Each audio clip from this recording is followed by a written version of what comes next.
to pan out. So you do have evidence, you do have information. It sounds like you need to tie it all together. But there's no suspects, right? You know, persons of interest. We have a lot of leads where people call in and suggest for various reasons that somebody may be responsible for the crime. And we try to run down those leads. And some of those leads, are unresolved. Is there enough evidence to call them a suspect or a person of interest? No, there's not. And so we're not naming anybody at that level yet. But there's a lot of people we've looked at in this investigation and continue to look at. Is everybody cooperative that you've reached out to? People have been cooperative. People have been cooperative to different levels, and that's normal for any police investigation. But I read something, I don't know, you have to confirm this, that nobody who wanted to either take a lie detector test or submit a DNA sample refused. Everybody said, sure. Is that true? I would have to confirm that. I'm not in a position to blanket say yes or no on that, just because of the sheer volume of people. We've taken a lot of DNA samples from people during the course of this investigation, and we have certain pieces of evidence that we compare these DNA samples to at the crime lab. But I'm not in a position right now to say for sure that every single person we've asked for DNA has given us DNA. Talk about the car real quick. We interviewed the gentleman who found the car, and kind of gave us a timeline of his own. He said there was a cat on the hood of the car. It was still warm. He thinks, he's wondering if somebody walked away from him for, spanning those windy miles, if he or somebody else who's there, lives there, wouldn't have noticed. Is it still your theory that somebody walked away from that car possibly? Or is that... That is one theory. We think it's just as likely, if not more likely, that two cars went up and that car was dropped off and then they drove away. But we don't know for sure at this point. Okay, so it could have been on foot, so it sounds like it could have been more than one person. Do you suspect more than one person? We suspect more than one person could have been involved. If the car was indeed dropped off and that person got into another car, then yes, obviously there's more than one person involved. If one person walks away, then perhaps only one person is involved. But I can tell you, we've searched that area several times. We searched it both during the winter, we searched it after the snow melted. We've also been over that area with metal detectors as well. And we just haven't found any of the belongings of MACKENZIE that are missing at this point. Can we go over the biggest questions? Sure. In my mind, where's the fun?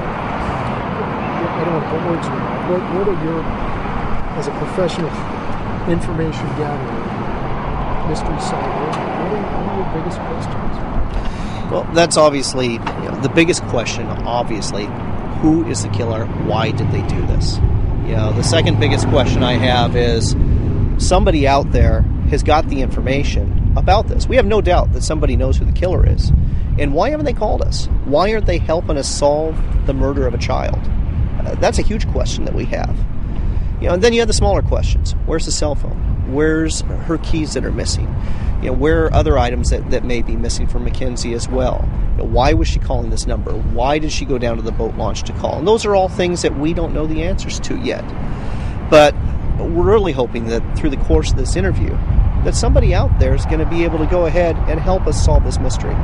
If not for just moral reasons and for financial.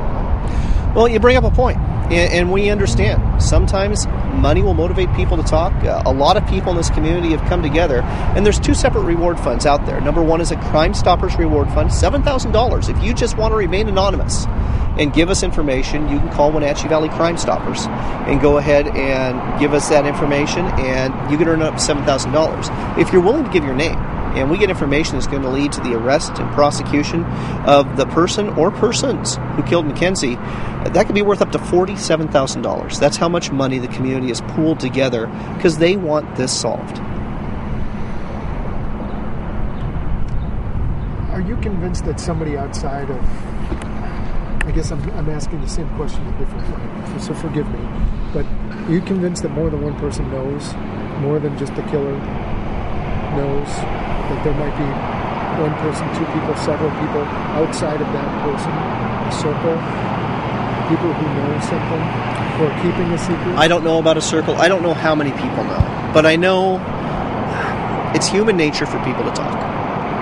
And the person responsible with this, or the people responsible for this, have probably shared it with someone. So somebody's got some information out there.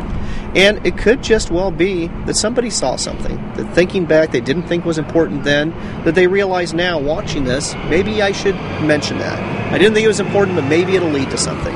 And we'll take that too, because that could be the little piece of the puzzle we need. Okay, 2 more quick things. By my reading, there's been some unusual contacts around here with children. One with a 12-year-old girl, somebody's grabbed or hit or something like that. Every time you hear something like that, do you think, could this be the same person? Could we be dealing with any kind of a pattern here? Was there anything else that you think that the person could strike again? Well, obviously there's a fear. In a situation like this, where we have a homicide, it's unsolved, and we don't know for sure who did it, sure, there's that fear that they could strike again. Regarding these potential child abductions that we had earlier, we did investigate those. We were not able to substantiate those, so we don't necessarily think those are related to this at all. Okay.